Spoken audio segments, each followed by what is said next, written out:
Proper one পট মিল বলতে যেটা বোঝায় আজকে আমি আপনাদেরকে সেই রেসিপিটা শেয়ার করছি।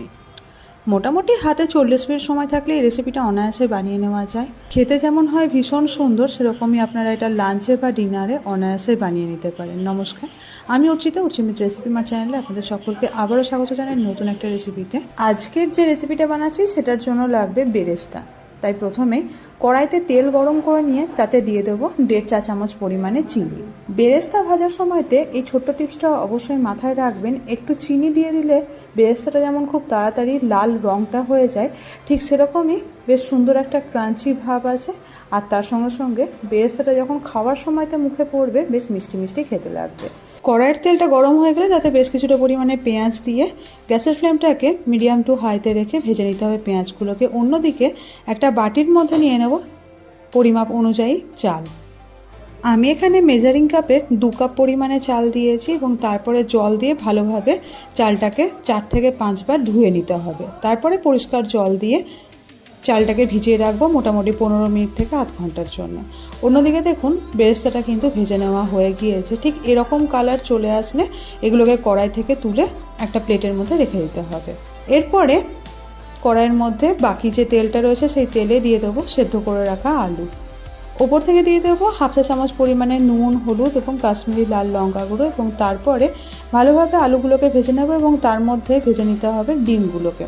আমি এখানে সেদ্ধ করে ছাড়িয়ে রাখা ডিমগুলো দিয়ে দিলাম এবং তারপরে আলু আর ডিমটাকে আরও 2 থেকে 3 মিনিটের জন্য ভেজে নিয়ে তারপর একে একে কড়াই থেকে তুলে নিতে হবে। বিশ্বাস করুন রান্নাটা কিন্তু হয়ে যায় ভীষণ তাড়াতাড়ি। আর যেহেতু আমি আগে থেকে ডিম এবং আলুটাকে কুকারে সেদ্ধ করে রেখেছিলাম সেই কারণে কিন্তু খুব বেশি সময়ও লাগেনি। আর দেখতেই পাচ্ছেন আলু আর ডিমটাকে ভেজে নেওয়া হয়ে গেলে তুলে নিলাম এবং তারপরে কড়াইতে দিয়ে দেবো তেল আর তার সঙ্গে ফোড়ন হিসাবে দিয়ে দেবো তেজপাতা, গোটা গরম মশলা এবং শুকনো লঙ্কা। এরপরে দিয়ে দেবো বেশ কিছুটা পরিমাণে পেঁয়াজ এবং পেঁয়াজগুলোকেও 2 থেকে 2.5 মিনিটের জন্য ভেজে নিয়ে একটু নরম হয়ে গেলে সেখানে দিয়ে দেবো আগে থেকে বেটে রাখা আদা, রসুন এবং লঙ্কার পেস্ট।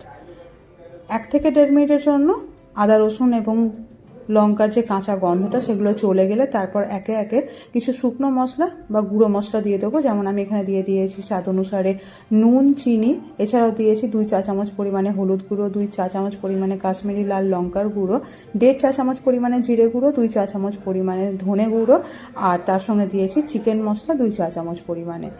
অল্প একটু জল দিয়ে সমস্ত মশলাগুলোকে পেঁয়াজ, আদা, রসুনের সঙ্গে ভালোভাবে কষিয়ে নিতে হবে।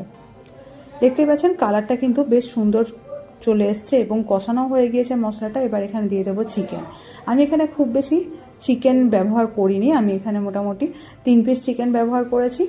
চিকেনটাকে ভালোভাবে মশলার সাথে কষিয়ে নেব।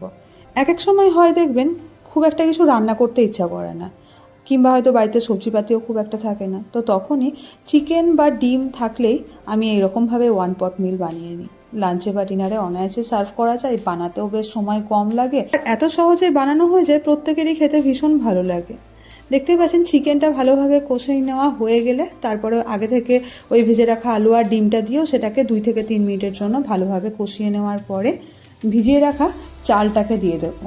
এবার চালটাকে একটুখানি মশলার সাথে ভালোভাবে নাড়াচাড়া করে নিতে হবে ওই 1 থেকে 1.5 মিনিটের জন্য।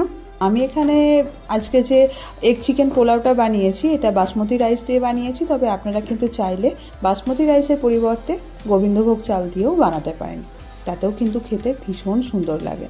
দেখুন গল্প করতে করতে কিন্তু চালটা খুব ভালোভাবে মশলার সঙ্গে মিশিয়ে নেওয়া হয়ে গিয়েছে। আমি এখানে এবার জল দিয়ে দেবো। জলের পরিমাণটা আপনাদেরকে বলে দিই, আমি এখানে মেজারিং কাপের 2 কাপ পরিমাণে চাল নিয়েছিলাম, তো এখানে জল দিয়েছি মোটামুটি 3.5 কাপ পরিমাণে। 3.5 কাপ পরিমাণে জল অ্যাড করার কারণ হচ্ছে আলুটা কিন্তু আগে থেকেই সেদ্ধ করা, তাই আলুটা সেদ্ধ হওয়ার জন্য কিন্তু কোনো জলের প্রয়োজন হবে না। আর চালটা যেহেতু আমি এখানে আগে থেকেই ভিজিয়ে রেখেছিলাম তাই 3.5 কাপ পরিমাণে জল নিয়েছি। তবে যদি আলুটা আপনারা সেদ্ধ করা না থাকে তাহলে কিন্তু অবশ্যই 4 কাপ পরিমাণে জল। এর সঙ্গে সঙ্গে আমি এখানে অ্যাড করেছি প্রায় 3 টেবিল চামচ পরিমাণে গ্রেট করে নেওয়া খোয়া, যেটা কিন্তু ভীষণ ভাইটাল এই রেসিপিটার ক্ষেত্রে। তবে যদি খোয়া না থাকে আপনারা কিন্তু তার পরিবর্তে 3 থেকে 4 টেবিল চামচ পরিমাণে পাউডার দুধও ব্যবহার করতে পারেন। খোয়াটা ভালোভাবে মিশিয়ে নিয়ে তারপরে ঢাকা দিয়ে প্রথমে গ্যাসের ফ্লেমটা বাড়িয়ে 5 মিনিট রেখেছিলাম, তারপর কমিয়ে দিয়ে আরও 15 মিনিটের জন্য রেখেছিলাম। তারপরে ঢাকনাটা খুলে আপনাদেরকে দেখাচ্ছি। দেখতেই পাচ্ছেন চালটা কিন্তু প্রায় 80% সিদ্ধ হয়ে গিয়েছে, চিকেনটাও প্রায় 60% সিদ্ধ হয়ে গিয়েছে। এই মুহূর্তে ওপর থেকে দিয়ে দেব 2 টেবিল চামচ পরিমাণে ঘি এবং তার সঙ্গে হাফ চা চামচ পরিমাণে গরম মশলার পাউডার। ভালোভাবে মিশিয়ে দিয়ে আবারও ঢাকা দিয়ে গ্যাসের ফ্লেমটা একদম লো টু মিডিয়ামে রেখেই 5 মিনিটের জন্য সেদ্ধ করে নিয়ে তারপরে গ্যাসের ফ্লেমটা অফ করে দেব। তাহলে টোটাল 5 মিনিট, 15 মিনিট এবং তারপরে 5 মিনিট, 25 মিনিট সময় লাগবে এই রান্নাটা ঢাকা দিয়ে করতে। ঢাকা দিয়ে দেখতেই পাচ্ছেন 5 মিনিট হয়ে গেছে, গ্যাসের ফ্লেমটা আমি কিন্তু বন্ধ করে দিয়েছি। তারপরে প্রায় আধ ঘন্টার জন্য রেস্টিং টাইমে রেখে দিয়েছিলাম। আধ ঘন্টা বাদে আপনাদেরকে দেখাচ্ছি। দেখুন কি সুন্দর ঝরঝরে এগ চিকেন পোলাও তৈরি হয়ে গিয়েছে। ওপর থেকে দিয়ে দিলাম আগে থেকে ভেজে রাখা বেরেস্তাটা, তার সঙ্গে দিয়ে দেব আবারও 1.5 চা চামচ পরিমাণে ঘি এবং অল্প একটু পরিমাণে গরম মশলার পাউডার। এবারে বেরেস্তা, ঘি এবং গরম মশলার পাউডার সমস্তটাকে খুব ভালোভাবে মিশিয়ে নেব। আর এখন দেখতেই পাচ্ছেন কি সুন্দর ঝরঝরে হয়েছে পোলাওটা। ওপর থেকে দিয়ে দেব ওই হাফ চা চামচ পরিমাণে বিরিয়ানি সেন্ট।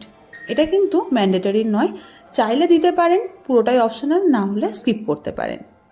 এটা দিলে বেশ সুন্দর একটা গন্ধ ওঠে। কি তাহলে দেখতেই পেলেন নিশ্চয়ই কতটা সহজে এবং তাড়াতাড়ি আমি এগ চিকেন পোলাওটা বাড়িতেই বানিয়ে নিলাম। আশা করছি ভালো লাগলো। রিকোয়েস্ট থাকলো বাড়িতে অবশ্যই একবার এটা বানাবেন এবং কেমন হয়েছিল কমেন্ট বক্সে লিখে জানাতে ভুলবেন না।